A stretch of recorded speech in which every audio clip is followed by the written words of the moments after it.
One of the greatest things about Ron is his enthusiasm. Ron was able to take such a terrible thing in his life, which opened him up in ways that I think are beyond even himself spiritually.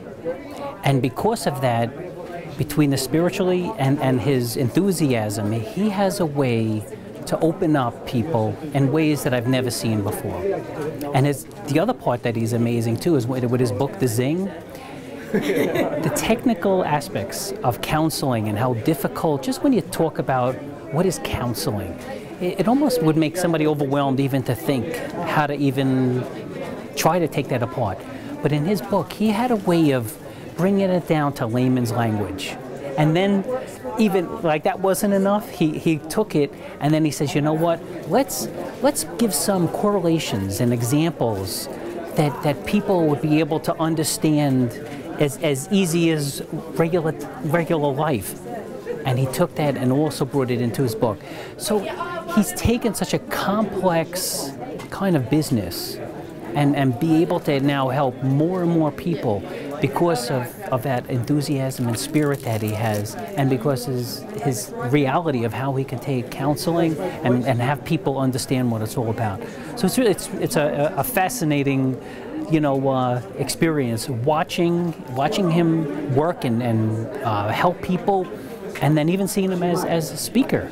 Seeing as a speaker, he really moves people because of that, you know, his personality and spirit. I've had the privilege of knowing Ron for several years, and I think what inspires me with him is having, obviously, what he has been through has taught me to appreciate all these things in life that I think would be so devastating.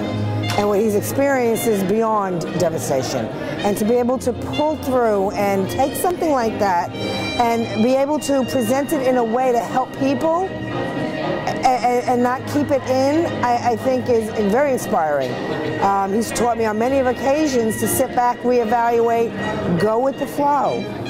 Take in the positiveness of what every tragedy or circumstance may send my way, to be able to turn it and put a spin on it and learn from it. Learn from it, utilize it, and grow. Ron Villano is quite a character. I first met him on the streets of Huntington when he first wrote the book, The Zing, and we met and we instantly liked each other. And the way that Ron impacts me is that he always makes me smile, he's always got something funny to say, and he's always there for other people. So that's how Ron's impacted my life. He just makes me happy whenever he's around. Ron is awesome. I've met Ron a few years ago at a networking event. I got his book.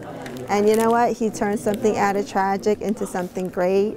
And you would think of a person that loses his son that would, you know, go back and be depressed. And you know what? It was a gift that now he was able to give back and help all the other ones.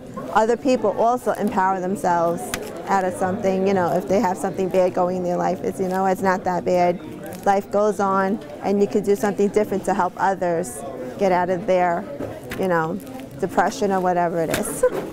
To help you self-empower yourself. Basically, you need to make a change. If you're not going to change, nothing's going to change. A couple years ago, and we were at an event, and it was kind of funny because we just hit it off right off the bat, and he was doing something called Embrace the Power of Change, where I helped him market it very much, and it was a huge success, and from that I've made tremendous relationships and friendships, and working with him and Judy, it's just been pretty much life-changing because the people that have been coming into my life now are around the same circle, and everybody is in the same kind of thought pattern.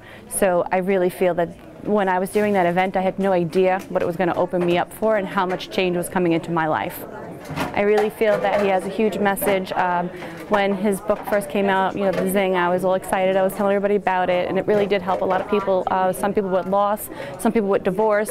So I'm always spreading the word and just trying to get his name out there because he really is doing a good, you know, for people. Book. And I was very, you know, I felt very sad in why he had to write the book. But I understand what happens is sometimes people have a tragic event and they just don't know how to get out of their situation. And so with him, it was his vehicle to be able to write the book, and how he had to find, you know, the zing in life to be able to get him out of the depression that he was in.